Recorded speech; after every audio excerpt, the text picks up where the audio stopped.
Hello friends, இதுதான் எங்கள் தோட்டத்தில் இருக்கிற வல்லாரைக்கீரை. நல்லா பார்த்துங்க, இதுதான் ஒரிஜினல் நாட்டு வல்லாரைக்கீரை.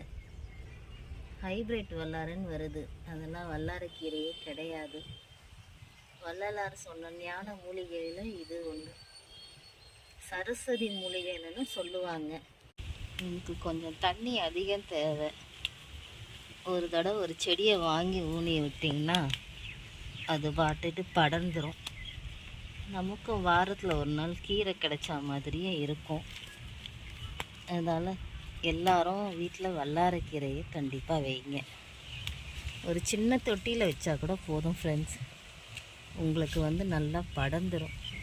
ஒன்றுமே வேணாம், அரிசி அலசுகிற தண்ணியை ஊற்றுனாங்கனாவே போதும். கீரையை மண் இருக்கும், அதை ஒரு 2-3 தடவை நல்லா அலசிக்கங்க.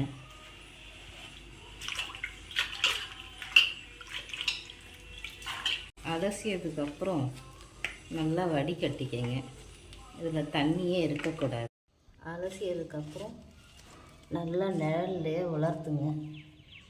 இதில் கொஞ்சம் கூட தண்ணியே இருக்கக்கூடாது ஃப்ரெண்ட்ஸ்.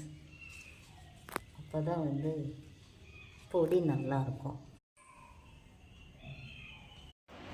காய வச்ச வல்லாரை நல்லா ட்ரை ஆகி தேவையான பொருட்கள்: ட்ரை பண்ண வல்லாரை, 1 கப்பு பாசிப்பருப்பு.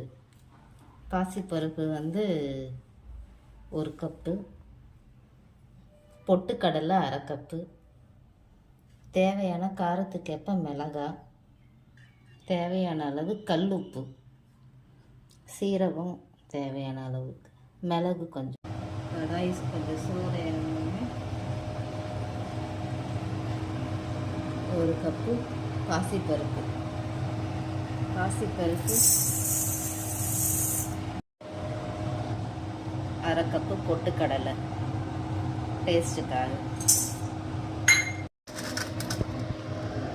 அடுத்து மிளகு,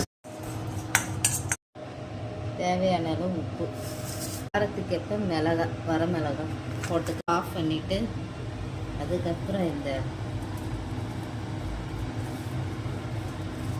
வல்லாரைக்கீரையை போட்டு பெருங்காய பொடி வறுத்து வச்சது ஆறின பிறகு மிக்சியில் போட்டு